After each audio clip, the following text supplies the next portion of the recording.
Good afternoon, my subscribers of the United Matters channel. Those who have gone ahead to subscribe and you are really ready to see this channel reaches 17,100 subscribers before the end of this week. You are really welcome. And we here obviously do what we call the player ratings.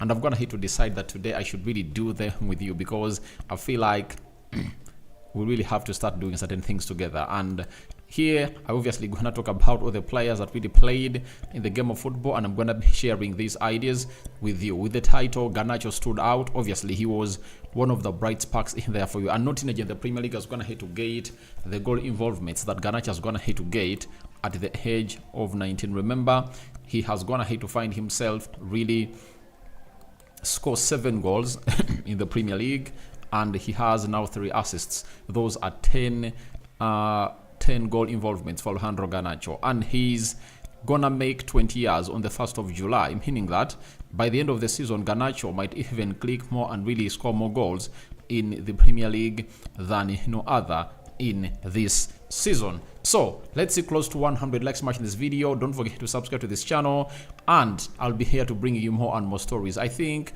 an Erik ten Hag press conference is obviously expected, but it might be embezzled. It might have gone ahead to be recorded after the game of Chelsea, because looks like he might not be ready to sit in front of the media as he plans to play on Sunday. So I don't know when it's really gonna come out, but I'm just waiting in for the real time when I really get to know when the presser is gonna be really put out.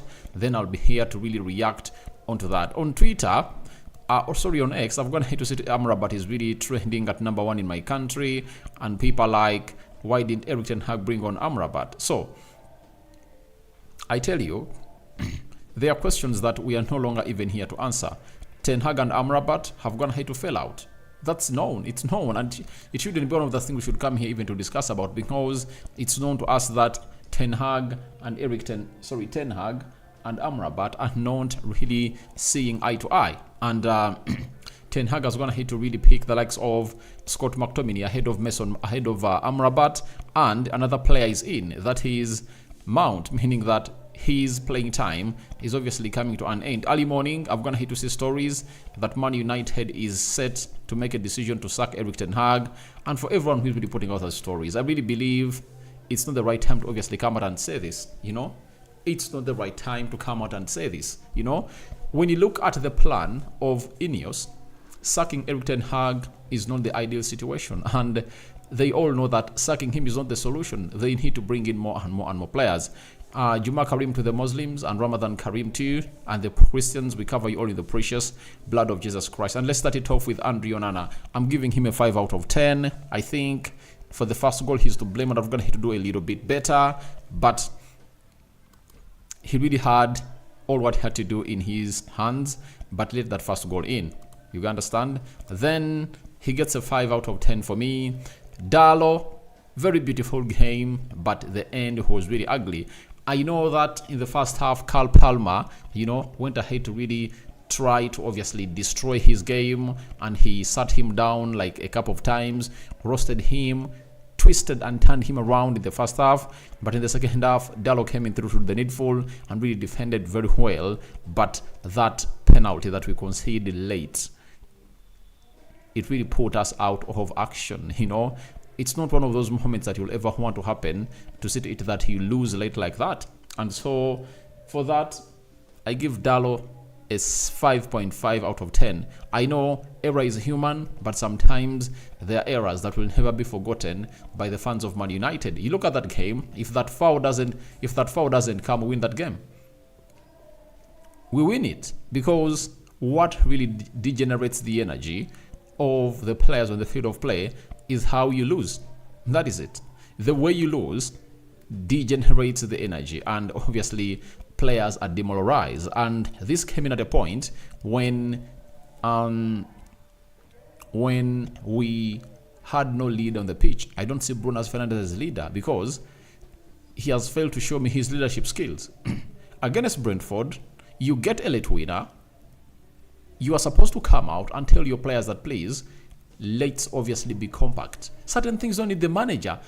If a fan seated down in Africa, down in Asia, down in South America, knows exactly what to do, that you get that goal, Against Brentford, compactness is required, and I tell you, the manager told them to do that. Against Chelsea, you control that game like that, and in 80 seconds you lose the game, then you don't have a leader. The leader for the fourth goal is like pointing. You understand? So, it is really ugly. Very ugly display by the captain. But Dalot takes a 5.5 out of 10 for me. I go to Aaron Wan-Bissaka. He was played as a right back this time round, and it has been long since he was last played as a right back, and he came in through and did the job. Defensively was okay. He made very good interceptions. At a certain point, X was down with a head injury, and I was like, oh my god, what is United gonna do? We are not having any player off the bench that can play as a defender, and Casemiro is gonna have to be taken off. Remember, for Casemiro, you really understand that he's one of those players that you can really trust when it comes to obviously being played as a central defender, and maybe would have gone to go into the central defense, and maybe Kambola played as a right back, but all never went as to plan. So for me, it was really a very good display by Bissaka, and it takes a 6 out of 10 for me into my player ratings for that game of Chelsea. Central defense, Rafael Varane, only 45 minutes, 6 out of 10. That was his performance, but time has come. You know, I've been one of those sympathizers that have always wanted to keep Rafael Varane here, but if a player cannot keep fit and can only play 45 minutes in 2 consecutive games, he doesn't need a new contract. People at United, just let Rafael Varane go. £330,000 a week. If you are to save that amount of money for a year, how much money? You know, 330 times 4, that is like 1.3 million pounds per month. Then times 12. You understand? That is like some 13-14 million pounds a year. So let's save that money, add it on what we have to bring in 2 central defenders, you know. And if you get Varane out and we get him 2 central defenders, that means those central defenders might be Todibo and Braithwaite.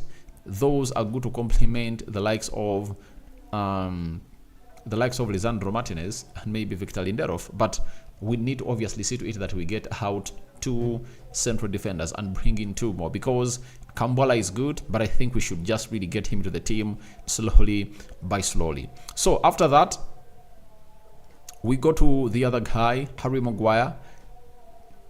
5.5 out of 10 for me. That is it. He defended very well. I know he made some interceptions, but I get him a 5 out of 10.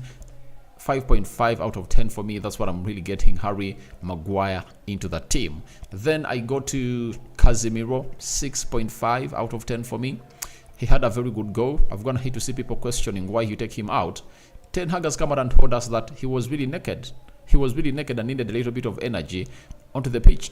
That is it. And people have gone ahead to say, would have gone ahead to bring on Amrabat. Ten Hag is not in good terms with Amrabat.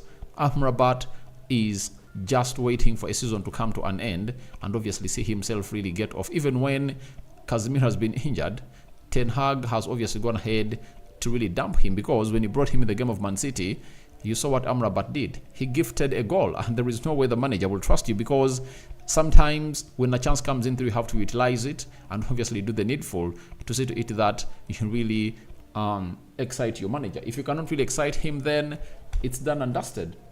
Kobbie Mainoo, one of the best players on the field of play, and he dominated that midfield. He played all the minutes, and he showed you the quality he brings to the club of Man United. And those are the kind of players that Ten Hag wants. Now, for everyone who says, there was a certain guy here, I think he's a novice onto this channel, was like, we're having quality players. I told him, now, if you're talking about quality, compare your players with other players. Kobbie Mainoo is a quality player. Ten Hag wants to be having players of the quality wavelength like those of Kobbie Mainoo. So if you're talking about quality, ask yourself, how many players at Man United are having the levels of Kobbie Mainoo? That is the hugest question that we'll ever want to really get. So that is it coming in through from the manager. Sorry, from Kobbie Mainoo. I get him, I'm going to give him a 7 out of 10 for me. He deserves it. He deserves my 7 out of 10. That is Kobbie Mainoo. And Bruno Fernandes is scoring a goal, 6.5, 6 out of 10. I tell you, when he scores 1 goal, just know if you're going to hate to miss out on 3 because of his lack of that vision as a number 10. his decision making is very poor. And when he was at Portugal, he came out and admitted that he's really having a very bad season at Man United. And you cannot really see at him going forward when the players that you expect to lift this team to those levels, he's having what we call a worst time of his career. You understand? So Bruno Fernandes 6 out of 10 for me. We go to Anthony. Guys, by far Anthony played his best game of the season.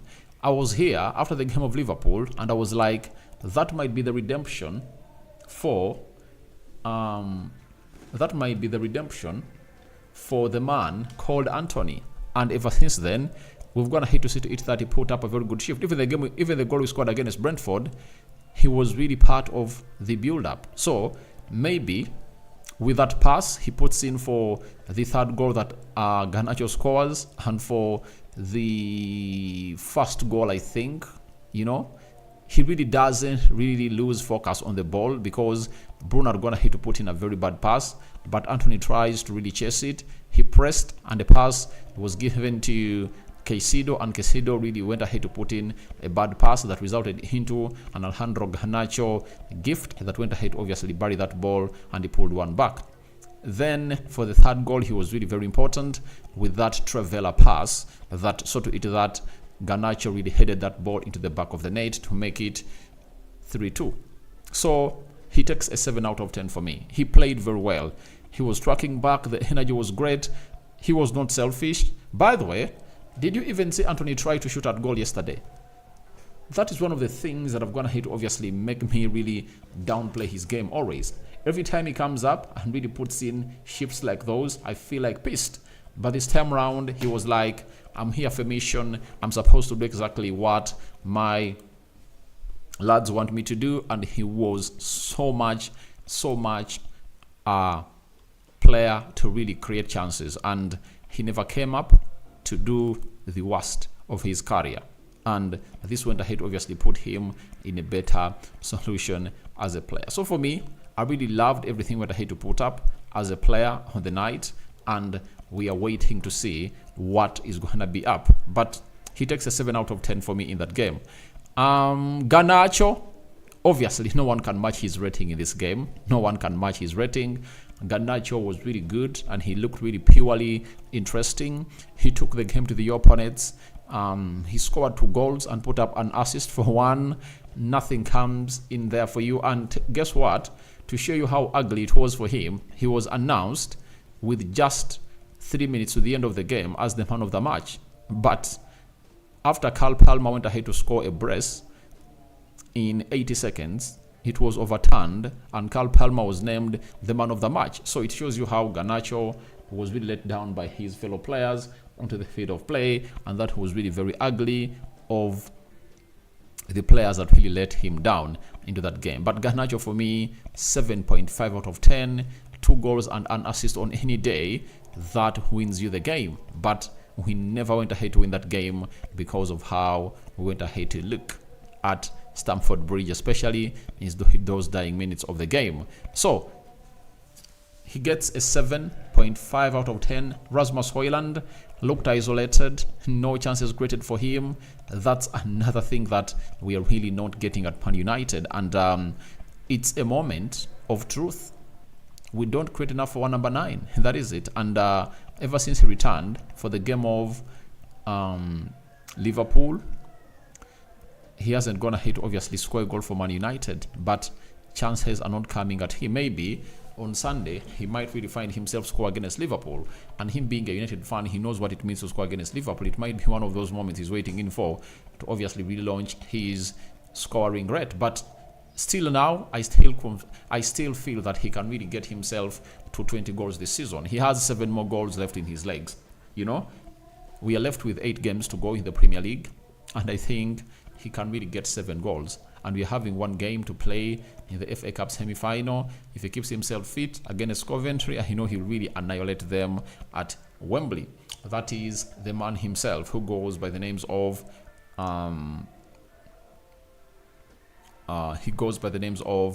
Rasmus Højlund. Give him a 6 out of 10. The only chance he got, he had created it himself. 6 out of 10 for me. We go to the substitutes. They are 5 in number. John Evans came in at the beginning of the second half for Rafael Varane. He was out. He was out immediately, and he only played for 20 minutes. 65 minutes, he was out, and then Kambwala came on. So I'm giving Evans a 3 out of 10 because 20 minutes in, we've brought you to play the last 45, and you cannot even handle. 3 out of 10 for me. Then we jet to Kambwala, who came in for him. Kambwala 6 out of 10, solid, and I liked the way he obviously had to really cheer up the fans. Was like, we can really take this, and I think time has come for Erik ten Hag to trust Kambwala to play in that central defense. That is it. I don't know what your thoughts are about it, but time is now for Kambwala to be given a chance to play part into that game of football, because he has shown us the ability. He has shown us that he can. Why can't we really give him what he deserves as a player? Because you are worth what you deserve as a player. Kambwala, 6 out of 10 for me. Mason Mount, I'm going to give him a 6.5 out of 10. Did you notice that when Mason Mount came on the field of play, there is the way we started to play our game better. That dominance was good. We are knocking around the ball very well. And I tell you, one of the games that we best dominated this season should be this game we had to play against Chelsea.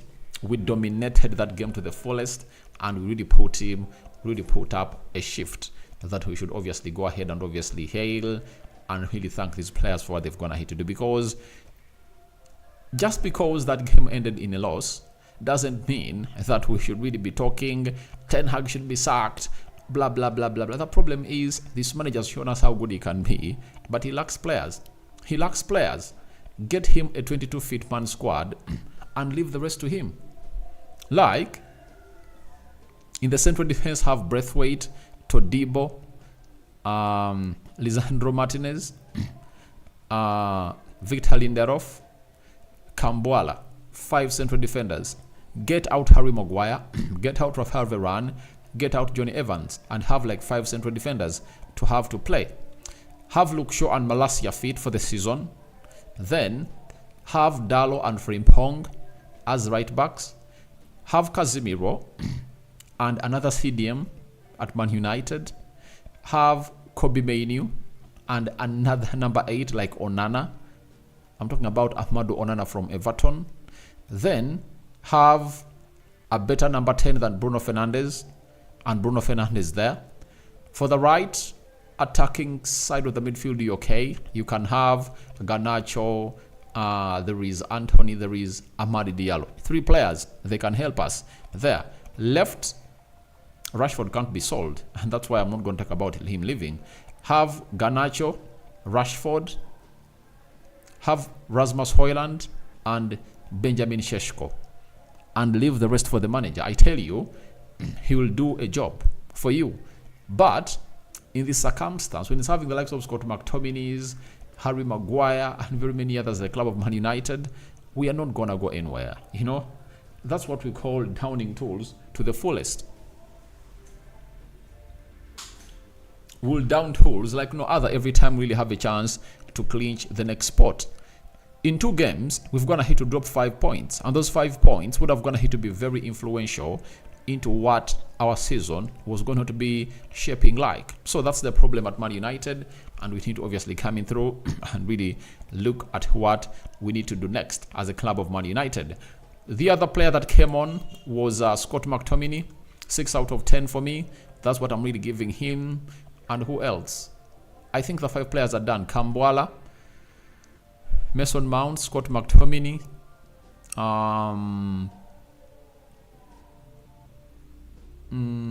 Scott McTominay, Rashford. Oh, Rashford, 2 out of 10 for me. I've never seen a player come off the bench and really look lazy like Marcus Rashford. He couldn't run when he was brought on. And these are the players that you call senior players at the club of Man United. You've been benched by the manager. You have to show him the quality, and you don't.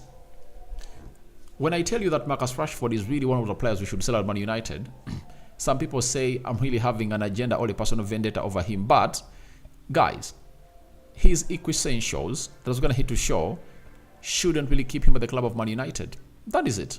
He doesn't deserve to be at the club of Man United. Marcus Rashford should be one of the players we should be selling off anytime from now. I'm giving him a 2. He was the worst player on the field of play. And I asked myself, why was he brought on? Why didn't Ten Hag get on Amad Diallo at least? Because Amad would have gone ahead to put in a shift for the club of Man United. So that's why we need a second centre forward to see to it that we really get the job done and dusted. Erik Ten Hag, 6 out of 10. 6 out of 10 for me. And my man of the match is Alejandro Garnacho. That is it. So we wait and see how we are going to be playing on Sunday against Liverpool. Liverpool have gone ahead to win against Sheffield by 3-1. They come to Old Trafford in a space of like 3 weeks after they went ahead to be beaten in the dying minutes by Amad Diallo. But we really have a lot to do. I'm having Vian Kakuru from yesterday now. Even if they sack him, I have no problem for his decisions. I know why people are talking about sacking Ten Hag. The question is, for all the 10 years after Sir Alex Ferguson, have the managers been the problem? Sir Jim Ratcliffe told you, we've gone ahead to have the best players. We've gone ahead to recruit some of the best managers in the world. Again, Man United have failed to go on top, meaning that the problem is not the manager. I know why people find it easy to put out stories. Ten Hag is going to be sacked. I know why they do that. Because they believe the problem is the manager. And for the rival fans, they want us to sack Erik Ten Hag. Do you know why? Because they know it's really going to be a different phase altogether. For Erik Ten Hag, we keep him here. He integrates well with the Ineos. Guess what happens? We can easily come up and clinch and obviously get going. But the moment you have to obviously keep him away, that means you are going in for another 3-year phase. But for Ten Hag, you leave him around. He builds the team. After building the team, do you know what you do next? You let him build for the next manager. And how do you really believe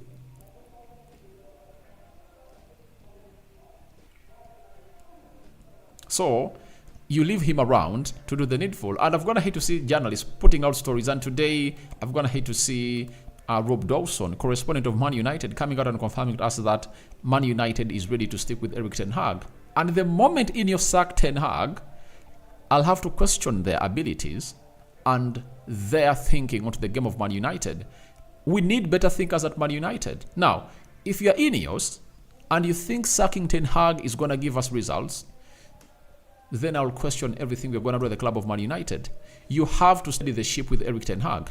He's still loved by the fans. Even if you run a poll right now, fans will tell you he is really loved. Now, these people here who are saying that Ten Hag should leave, I know you're going to beat Liverpool on Sunday. You are going to see what they're going to be saying in the comment section. They'll be like, that's our manager. He's going nowhere. He should be kept at the club of Man United. Most of the times, I keep my stains for some time. And I always have my reason as to why I keep my stains. I don't keep my stains based on feelings, based on emotions. I really look at the best of the club. The best example I've always gone ahead to give you is Arsenal. Arteta came in through the season of 2019-2020. Arsenal finished 8th. 2020-2021, Arsenal finished 8th. 2 consecutive seasons of Arsenal finishing 8th. You understand? Then 2021-2022, that season where he brought in Benjamin White, he brought in Tomiyasu, Martin Odegaard signed on a permanent for Arsenal from Real Madrid. You get Gabriel Magalhaes are going to come the previous season. Arsenal went ahead to finish 5th in the Premier League.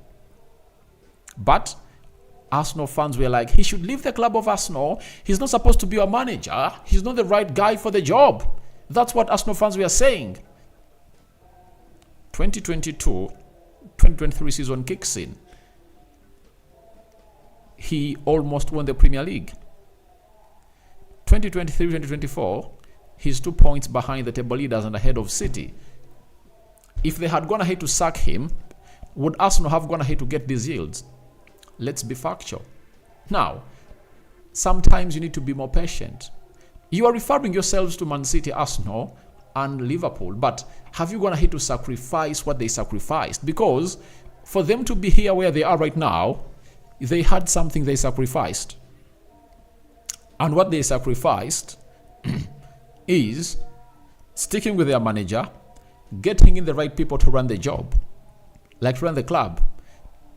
CEO credible sporting director, credible technical director, credible scouts, and the rest is okay. You are the club of Man United where the manager you're really calling out to leave doesn't even have in what we call a fitness coach. Have you noticed that? Ten Hag doesn't have a fitness coach. No fitness coach at the club of Man United, meaning that might be one of the reasons as to why we are really losing out on very many players, because we don't have a fitness coach to really see the fitnesses of these people. So for me, I'm really perturbed with what people are really talking about this manager. A lot of things are not in their way. The facilities at Man United are really ancient.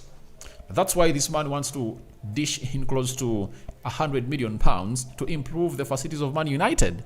So I would like us to talk on an informed side of every topic, and let's keep really going the best way that we deserve to go. And you're going to get very many stories, but I tell you, Ten Hag is not going to be sacked. You might be having your view that I respect, but I tell you, he's not going nowhere. He's going nowhere. He's going to be here, and he's going to stick us together as a club of Man United. Agaba William Menu is masterclass. He's just a classy player. One of those that you obviously want to look at and really understand that he's going to really make it far with the club of Man United. I've gone ahead to really look at Ten Hag. He has come out and said individual errors make it a bad result, but the team performance was brilliant and we played outstanding and dominated the game. In offense, we had some brilliant players. For example, this evening, like Anthony really had a very good game. And when I was doing the match reaction, I was here talking about this, that the team played very well. And it was because of individual errors that we went ahead to lose all those games. You understand? We lost that game.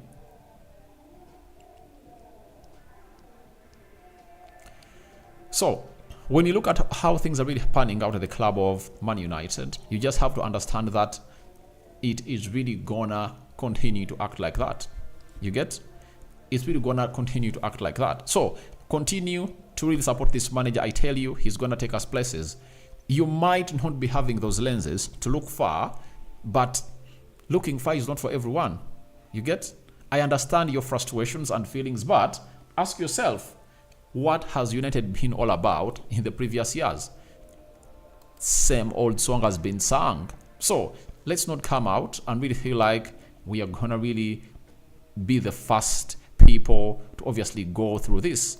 We've gonna hate to be going in through this all the time, but I tell you, this team will obviously come to the top. And all we need to keep Erik ten Hag, let him get support. After him getting the support from the board, we can really clinch that the epitomization levels of any club like Man City, because patience pains but pays. I know most of you are really having problems with the manager, but the manager is not the problem. The problem has always gone ahead to be those people that have always gone ahead to come up and really not done their job in the past. And the manager has gone ahead to obviously find in very many problems, and you really feel like he's supposed to really steady the ship. Last season, he steadied the ship, but you know what happened in the recruitment. When you look at the two positions that are going to affect us this season, it's Casemiro and Lisandro Martinez. The manager was like, get me Kiminje Otodibo and sell this guy, Harry Maguire. Were they sold? No. He was like, I want Scott McTominay out to get in a decent midfielder. Nothing really happened. So those two positions have been crucial in our team, because if you have a Todibo in that central defense, we would have gone ahead to look more stronger in that central defense. Casemiro has been away for very many games. If Scott McTominay was away, we would have gone ahead to be having another midfielder to take us miles and do the job. So this is what we call living. How do they frame it in my language? They say the eye of a slaughtered cow, shifts attention from the person that really slaughtered its neck to the person that is really taking off to the person that's really taking off the skin. So let the eye of the already slaughtered cow look at the person that really cut off the neck, that took the life. That is it. So thank you very much for watching through. Those have been my player ratings, and thank you Kakuru Vian for watching in through, Agaba Ohiliam for watching in through, my man of the match is Alejandro Garnacho, and thank you for watching in through. I sign out.